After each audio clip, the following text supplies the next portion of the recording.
Yung mga sir, Honda Civic na FD. Yan. Taga Imos pa si sir. Imos sir, no? Yung bali ang issue ni sir yung ano. Yan mga sir, yung ano, yung fuel gauge ni sir. Baliktad na yung reading tapos meron pang bungi. Yan. Paano yan sir, pag nagpultang ka, wala talagang reading dito, ba't nasa baba? Ganyan lang talaga siya. Hindi, minsan meron. Pag pinukpok, nagkumpleto siya. Yan mga sir, yung issue din sa Honda Civic FD, yung upper gauge nya, yung sa fuel. Buksan natin yan. Sir.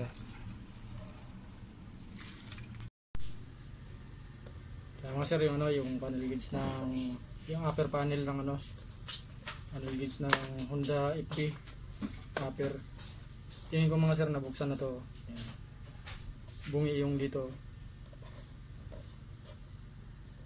Yung isang clip bungi.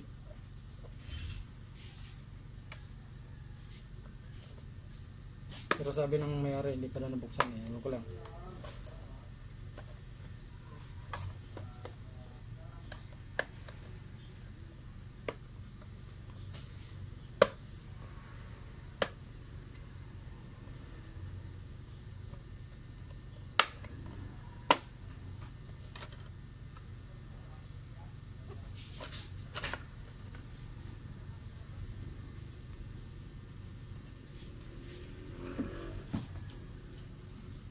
Ang issue nito mga sir, yung sa fuel, baliktad na yung reading niya tapos may bungi-bungi.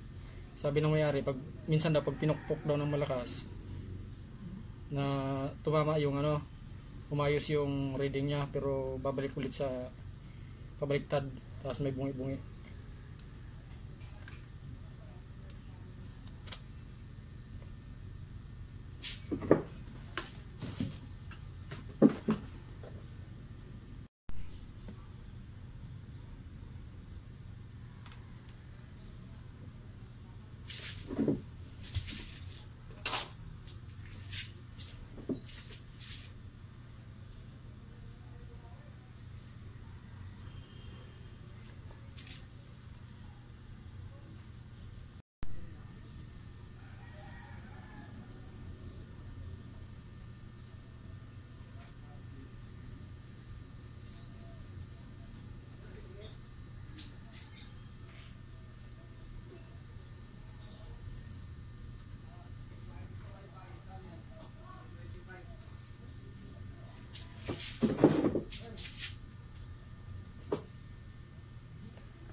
Ano mga sir, i-asimbola natin to para salpak na sa sasakyan.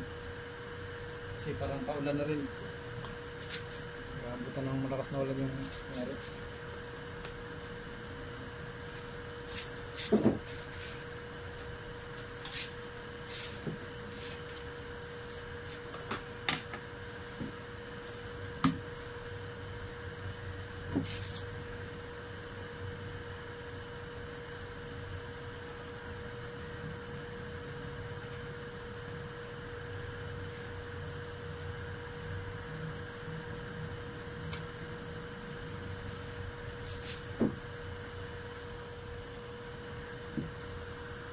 Yung ano mo sir, no?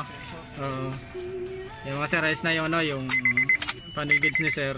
Kaya lang may problema rin pala sa ano, si sir may problema rin sa floater end. Kompleto na yung bar niya mga sir, yan. Kaya lang lagi siya naka-empty. Ngayon na repair na. Yan, oh. Nagwa-warning yung fuel niya. Pero sabi ni sir may laman naman daw gas yan kasi nagwa-gas daw si sir. Well, okay na sir yung panel gauge mo. Yes naman sir yung panel gauge ni sir. Bali sa floater na lang ulit mag ano si sir, mag-check.